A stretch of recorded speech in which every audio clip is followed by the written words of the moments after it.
Welcome to the Reconnection Club podcast, the show that helps parents heal troubled relationships with their adult sons and daughters. I'm your host, psychotherapist Tina Gilbertson. Each week, I'll offer you compassion, clarity, and personal development tips designed to help you reconnect, not only with your child, but with yourself. Now let's get started.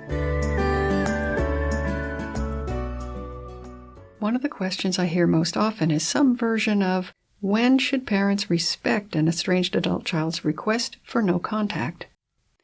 Well, the short answer is always. But of course, as I said in episode 120, rules of thumb are not rules. Relationships are complicated, especially where there's estrangement, so there are going to be exceptions to this rule of thumb. The purpose of this episode is to help you figure out whether you and your estranged adult child might be an exceptional case, one in which you can or even should reach out even if you think they're asking for no contact. I'm going to start with a picture painted in very broad strokes. Imagine a continuum of parents' reactions to a no contact request. On one end is more than just missing, it's extreme longing and almost uncontrollable urge for contact. Parents on this end of the scale can't help but reach out, and they escalate any contact the adult child initiates. These parents are never far away from suffering because they just can't relax unless and until they are securely back in communication. On the opposite end is the parent who feels kind of relieved to know that they don't have to keep reaching out if their adult child wants no contact. This parent has typically been through the ringer emotionally with their adult child. They've had too many conflicts. There's too much hurt and disappointment between them, and the parent is exhausted. They may not like to say it out loud, but they're eager to comply with a no-contact request, if only to catch their breath and rest a while. However, these tired parents are prone to criticizing themselves for being willing to tap out instead of staying in the game as they believe good parents are supposed to do. The suffering on this end is different from that of the parent on the other end, but there's enormous suffering for both. The parent who reaches out compulsively despite their better judgment, and the parent who's secretly relieved not to have to reach out anymore, you might think those represent extremes, but just anecdotally, the majority of my clients seem to cluster towards one end or the other of this particular spectrum, not in the middle. The more preoccupied you are by a no-contact request from your estranged adult child, the more likely you are to be toward one end or the other of the scale. So, if you're in a position to do this, take a moment right now to just kind of feel where you would place yourself on that spectrum. Do you spend more time looking for reasons why it might be okay to reach out to your no-contact estranged adult child? Or are you more often hoping that it's really okay to stop trying, and are you worried about the fact that you don't feel like trying anymore? Maybe you go back and forth between seeking contact and dreading it, but where do you spend more time? Try not to think too hard. Your first answer is probably right. If you're reaching out more than you think might be good for the relationship, then, broadly speaking, you're looking for emotional safety through contact. And if you're on the other end, relieved at the absence of contact for the moment, it may mean that for you, emotional safety lies in getting some distance away from this painful relationship. In both cases, the path toward your own emotional safety may be different from the path of relationship repair with your adult child. I talked about this type of dilemma in episode 163, Personal Growth versus Parenting. This is a little different, but the setup is the same. It seems like you have to choose between your relationship with yourself and your relationship with your child. And that's a terrible position to be in. The only choice is which pain to choose, not whether you have pain. And that is estrangement in a nutshell for just about everyone. When psychological space is the issue, that is, when a root cause of estrangement is enmeshment, then a period of no contact is usually an unavoidable stop on the road to healing the relationship. I talked about enmeshment in episodes 149 and 150. You and your adult child may both need time to get to know and appreciate yourselves as independent people.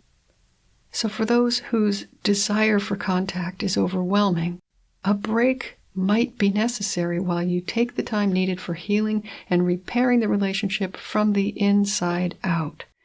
It's not something to do collaboratively with your adult child when enmeshment has been an issue. I'll put a link or two in the show notes to articles I've written about personal healing work for parents. If you're on the other end of the spectrum, relieved, but maybe also concerned about your own lack of desire for contact, let's be clear, that does not make you a bad parent. What it might mean is that avoiding interactions that cause pain is one way that you and many of us manage conflict and distress. There's no need to judge yourself for that. But if you have a troubling sense that something might be needed from you, despite a no-contact request, something that could contribute to healing the relationship and also address your reluctance to engage, you might be right. However, that contribution from you may be something you're not necessarily ready for yet. That's why this is so uncomfortable. You want to do all you can for the relationship, but if you're not sure what that is, or if you don't have the right equipment yet, then it doesn't make sense to take action right now, and so you're stuck in an agonizing limbo. The question for you seems deeper than whether it's okay to obey a no-contact request. It might be about the estrangement itself and the role that rejection may have played in this relationship even before the estrangement officially started.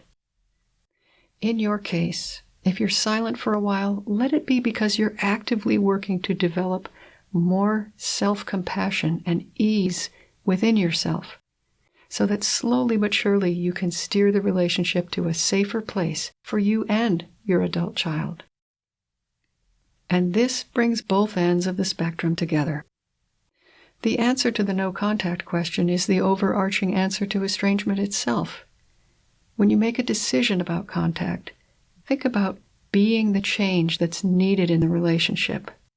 For the reaching out parent who's seeking emotional safety and connection, how do you build a sense of safety and security that you can carry with you even when you're not in contact?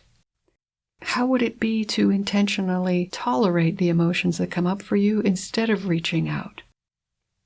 For the parent who's more than comfortable giving their adult child space, how can you increase your emotional safety without having to live with separation? What exactly is the feeling or experience your heart is urging you to avoid by maintaining some distance? Once you begin earnestly exploring your personal versions of such questions, possibly with the help of a therapist, the dilemma of a no-contact request from your adult child may seem less pressing, and also a little bit less like a dilemma. For inspiration and ideas about increasing emotional safety, read the show notes and listen to episode 164 at reconnectionclub.com/164. Until next time, remember that you are a loving, lovable, and still growing human being. So please take good care of yourself. Bye for now. If you've enjoyed this episode of the Reconnection Club podcast, I invite you to check out reconnectionclub.com. The Reconnection Club is for parents at any stage of estrangement from their adult, child, or children. So whether you've just realized there's trouble between you, you've been living with estrangement for years, or you're newly reconciled but still walking on eggshells, the Reconnection Club is your essential resource for information, support, and continued personal growth. With our courses and workshops, expert interviews, monthly Q&A calls, and a friendly, active community, the Reconnection Club is a wonderful place to be for anyone suffering the pain of estrangement from an adult, child, or children. So check it out at reconnectionclub.com.